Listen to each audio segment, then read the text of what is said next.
दोस्तों स्वागत है आप सबको आपका चैनल हिस्टोरिकल गुरुजी में। मैं हूं सूर्या और आज के वीडियो में हम चर्चा करेंगे कि क्या खंडायत रेजिमेंट इंडियन आर्मी में बनाया जा सकता है।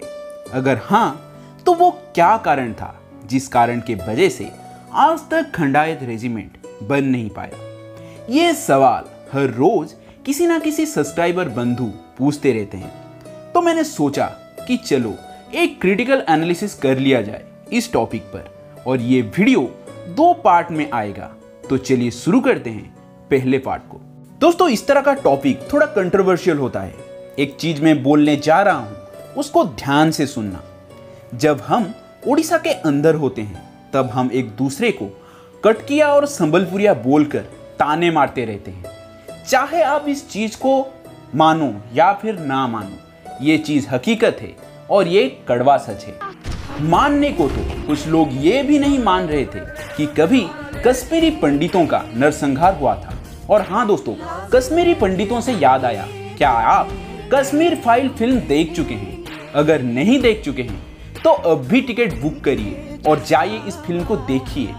मैं कभी किसी फिल्म का प्रमोशन नहीं करता, पर अब पहली बार मुझे दिल से लग रहा है कि मैं आप लोगों को बताऊं कि आप प्लीज जाइए इस फिल्म को देखिए। अगर आपके पास समय नहीं है तो एक टिकट अवश्य बुक करिएगा।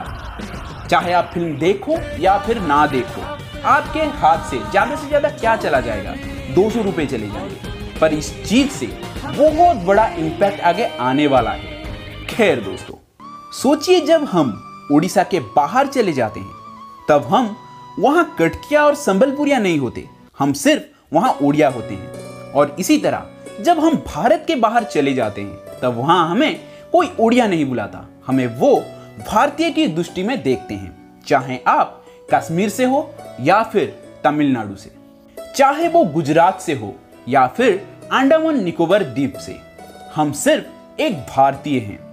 इसी तरह हम अपने जाति को लेकर एक दूसरे से लड़ते रहते हैं, पर दुश्मन जब काटेगा वो आपको जाति नहीं पूछेगा।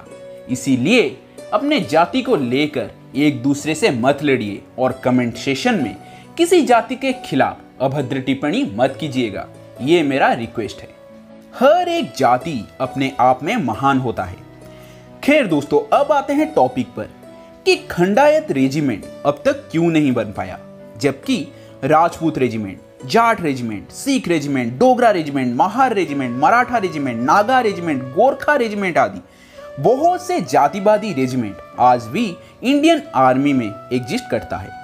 दोस्तों इसका उत्तर जानने के लिए हमें भारत के इतिहास में 2500 साल पीछे जाना होगा, जब भारत 16 जनपद में बटा था। पूर्वी भारत में बहुत से मूल्यवान धातु, पत्थर, लोहा और हाथियों के कारण मगध शक्तिशाली हुआ और कलिंग, जो कि आज के ओडिशा प्रदेश है, उसके ऊपर राजशाही स्थापन किया।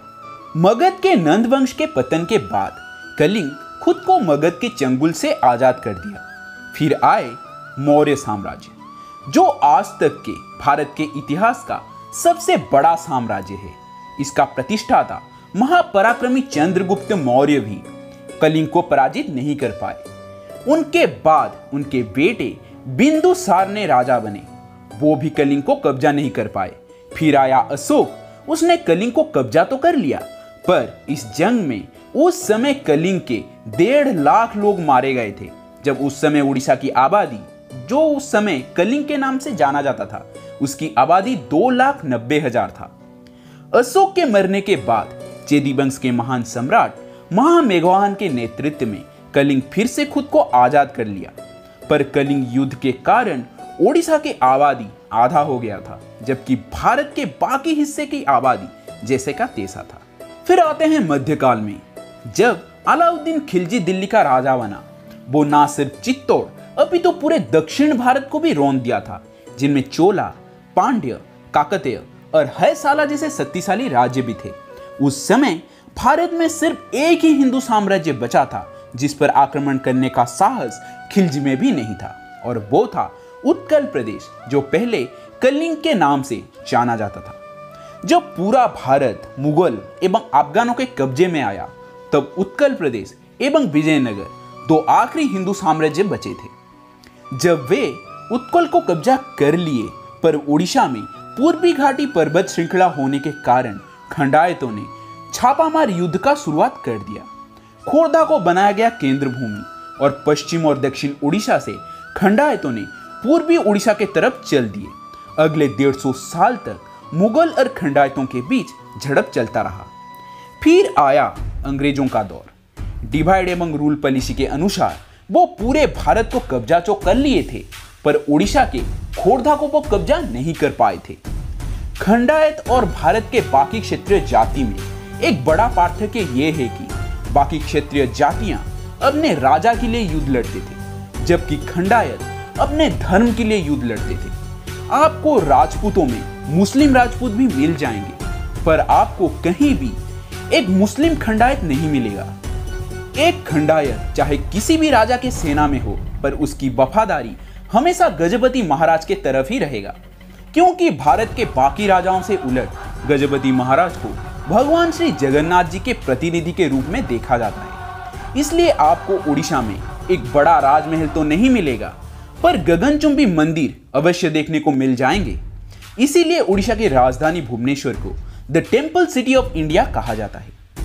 अंग्रेज क्या करते थे कि सारे भारत के जितने भी जातियां हैं, जो मार्शल कास्ट हैं, उनको एक दूसरे से ही लड़वा देते थे। जैसे उन्होंने राजपूतों को राजपूतों से लड़ाया, जिन्हें उन्होंने मराठा को मराठाओं से लड़ाया, जैसे उन्होंने सिखों को सिखों से लड़ाया। पर उनको भी पता था कि खंडायतों को इस तरह लड़वाया नहीं जा सकता, क्योंकि आपको एक खंडायत किसी भी सेना में मिल जाएगा, पर वो कभी गजपति महाराज के खिलाफ हथियार नहीं उठाएगा।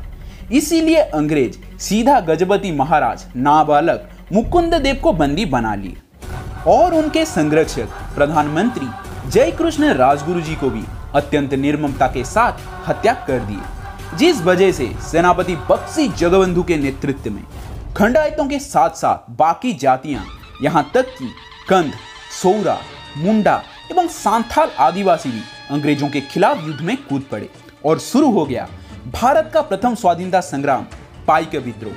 हालांकि केंद्र अभी तक भी सिपाही विद्रोह को भारत का प्रथम स्वाधीनता संग्राम मानता है, पर हमें किसी के ठप्पे की जरूरत नहीं। मानने को तो केंद्र यह भी मानता है कि रसगुल्ला बंगाल का देन है और 18वीं सेंचुरी में इसको पहली बार बनाया गया था, जबकि हजारों सालों से पुरी श्री जगन्नाथ मंदिर में रसगुल्ला का भोग लगते आ रहा है। इसका वर्णन आपको मादड़ा पांजी में देखने को मिल जाएगा। खैर, ये पाइक विद्रोह 40 साल तक चला। अंग्रेजों ने खंडायतों के सारे संपत्ति नीलाम करवा दिए और बड़े बड़े निष्कर जमीन खंडायतों के हाथ से चला गया।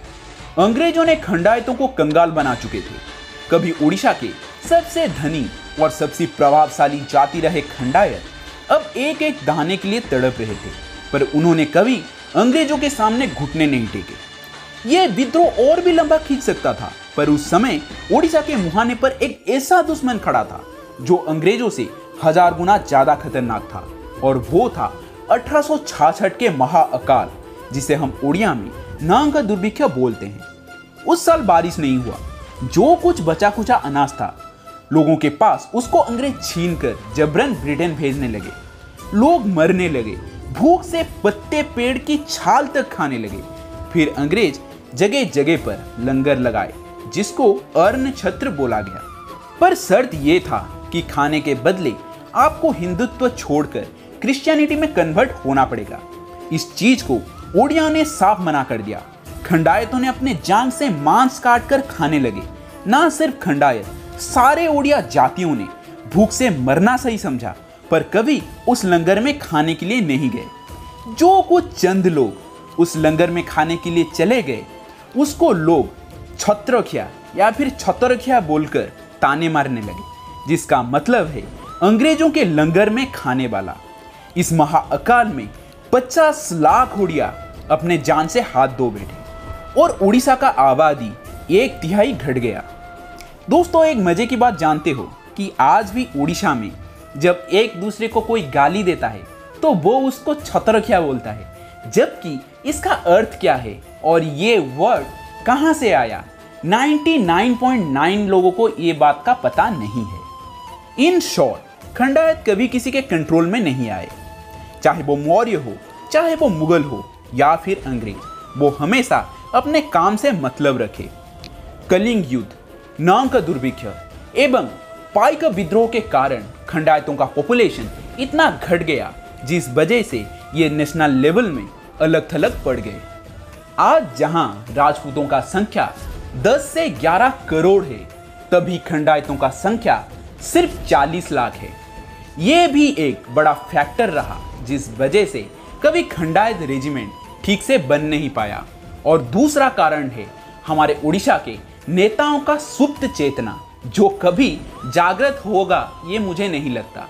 अगले वीडियो में हम बात करेंगे क्या खंडायत रेजिमेंट बन पाएगा और वो क्या कानूनी प्रतिबंध है जो इस रेजिमेंट को बनने से रोक रहा है। दोस्तों, हर एक कानून का कुछ कमजोर कड़ियां होते हैं।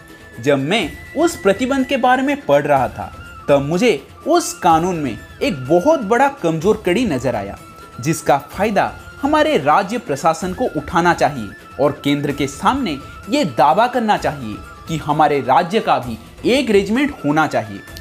तो दोस्तों, क्या है वो कमजोर कड़ी जिसका फायदा हमें उठाना चाहिए, ये सब जानेंगे हम अगले वीडियो में। मैं भगवान को साक्षी मानकर कह सकता हूं कि ये आइडिया कभी किसी के दिमाग में नहीं आया होगा। चलता हूं और मिलता हूं आपसे सत्य संधान सीरीज के और एक फ्रेश एपिसोड के साथ और इस वीडियो का पार्ट 2 के साथ। तब तक जय हिंद, जय भारत, जय जगन्नाथ।